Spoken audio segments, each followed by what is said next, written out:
All right, tonight we start with a bombshell development about former Deputy FBI Director Andrew McCabe. Fox News tonight reporting that the Attorney General, Jeff Sessions, is reviewing a recommendation from the FBI's Office of Professional Responsibility to give McCabe the axe. And sources are telling Fox News that firing McCabe before Friday, get this, would mean he would lose his taxpayer-funded pension. He's set to retire on Sunday. Something explosive has gone on here. Now, this new development is raising speculation that the DOJ's Inspector General's report about the FBI's phony Clinton email investigation where the fix was in, that could be released soon.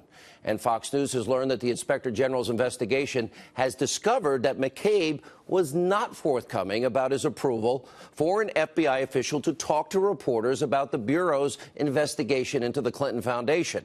And according to reports, this scandal is what forced McCabe to be removed from that position and placed on leave. And according to a Wall Street Journal report from earlier this year, McCabe waited an entire month to inform Congress. Remember those thousands of Uma Abedin emails that were found on Anthony Weiner's laptop? Why would he wait?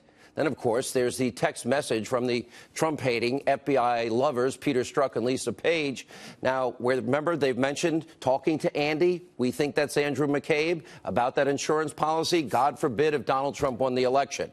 And by the way, you have McCabe's wife, Jill. She took over $700,000 in political contributions from Hillary Clinton's ally, Terry McAuliffe, and another Democratic group for a failed Virginia state Senate run, an obscene amount of money. So when it comes to firing Andrew McCabe, the Attorney General, Jeff Sessions, should not be contemplating a decision here because the answer is obvious and the facts are staring Sessions right in the face. McCabe is corrupt, and he is as crooked as they come. He is one of those deep state actors that we have been telling you about, and he needs to be held accountable. And firing McCabe, by the way, should only be a start. We know for a fact James Comey, Peter Strzok, Lisa Page, other top FBI officials put the fix in, and they ignored overwhelming, incontrovertible evidence that Hillary Clinton, in fact, committed multiple felonies. Clinton should have been prosecuted. She never should have made it to November of 2016. It was an open and shut case. The evidence was all there. It didn't happen. The fix was in. It was rigged. And that's why McCabe, Comey, Strzok, Page, and all the other top FBI officials that played a hand in the sham of an investigation into Clinton, they should be terrified tonight about this DOJ Inspector General report that we expect to come out any day now. Now, criminal referrals should also be made to the DOJ. And if you believe in equal justice under the law, all of these deep state officials, they all need to be prosecuted. All right, also brand new tonight. Liberal hypocrisy reaches a stunning new level. Take a look at this video. There he is, Socialist Senator Bernie Sanders, working his way through an anti-Second Amendment rally on the steps of the U.S. Capitol. But notice, he's surrounded by armed security guys. Now, Bernie Sanders was not alone. We have other gun-grabbing liberal politicians. They all showed up to speak out against your Second Amendment rights to keep and bear arms and also predictably attack the NRA. Take a look. Our Congressional Solidarity Walk-Up is here to say enough is enough. We need a vote now. We need a vote now. We need a vote now. And it's common sense that we should get the assault rifles and the banana clips off the streets. The NRA has made me public enemy #1, and I'm proud of it. We're gonna win. We're gonna win. We're gonna win. I want to know, are you prepared to do whatever it takes to beat the gun lobby? Are we gonna ban assault weapons? Are we going to have universal background checks? Unbelievable. And then there's the anti-Second Amendment crusader, New York Governor Andrew Cuomo, who actually participated in a die-in in a protest in New York City. Take a look.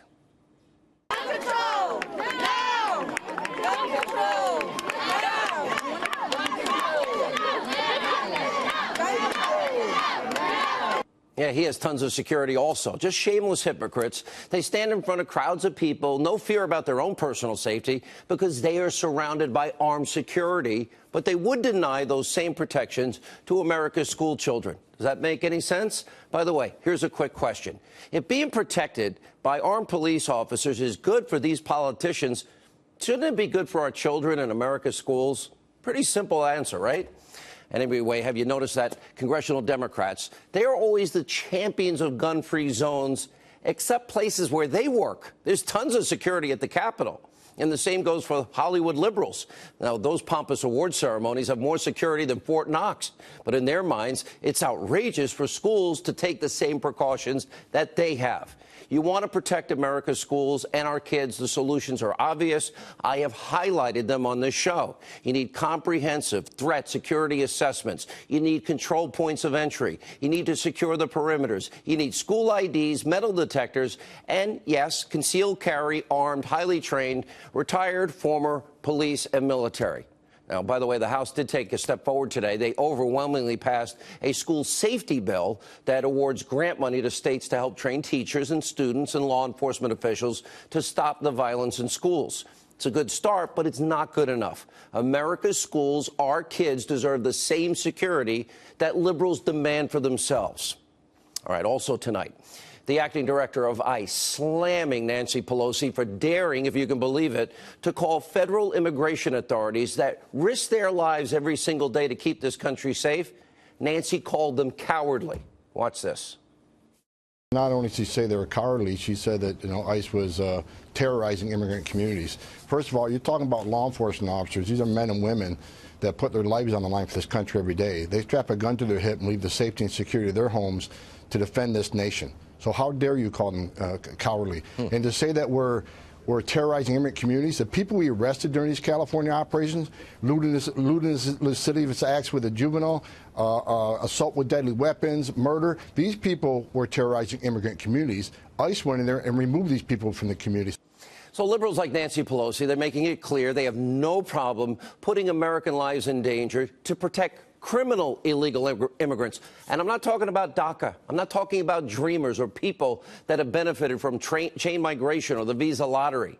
But these liberals, like the Oakland, California mayor liberal, what's her name, Libby Schaaf, they're aiding and abetting criminal illegal immigrants, those that have caused real harm to real American citizens and real American families.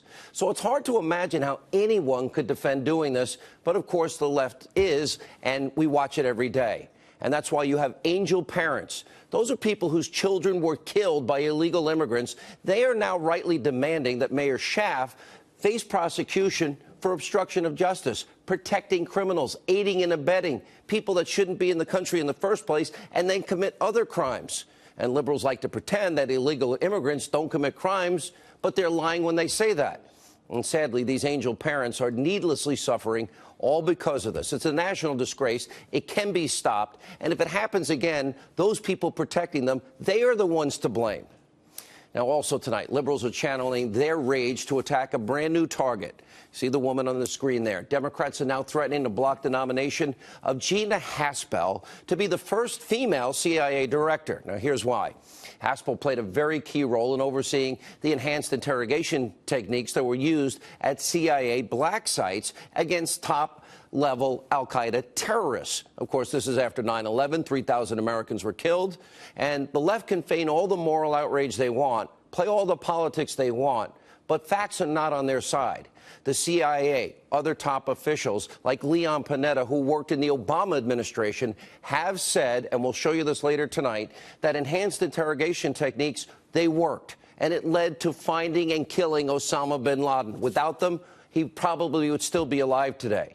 And people like Haspel literally saved American lives. In that sense, she's a patriot. Democrats should not put partisan, petty politics ahead of your national security. Now, of course, we would have preferred not to have been attacked on 9/11, but sadly, we all know evil does exist. Evil must be defeated. Radical Islamists came here. All right, finally tonight, I have a message to congressional Republicans after last night's special election in the 18th District of Pennsylvania. GOP members of Congress, take a good, long look in the mirror, because that could be your future. And if it happens, you'll have nobody to blame but yourselves. Now, you can put aside the fact that this was an interesting case because the Democrat, Conor Lamb, Well, he pretended to be pro-life, pro-Second Amendment, and even pro-Trump and anti-Pelosi. So he was kind of acting like a Republican. And he's quickly going to fall in line with whatever Nancy Pelosi tells him to do. Watch and see. But what happened last night should serve as a warning to all Republicans. You want to be successful in 2018, there's a simple solution. Keep all of the promises you make in campaign years. It's really that simple. That's the best politics. Make the country safer. Give us a great economy. Go back to your district, look your voters in the eye, and tell them that you did what you said you were going to do. Now, you've already passed tax cuts. Check. Good job. But you also promised to repeal and replace Obamacare, and you also, most of you, promised to build the wall. So now is your opportunity. It's March. You have until November to follow through, show some backbone, show some vision, mean what you say what you mean, finish the job on Obamacare, and start building the wall. Now, if you do that, my guess is, I've only been at this 30 years, voters are going to reward you. And if you don't do it, they probably won't.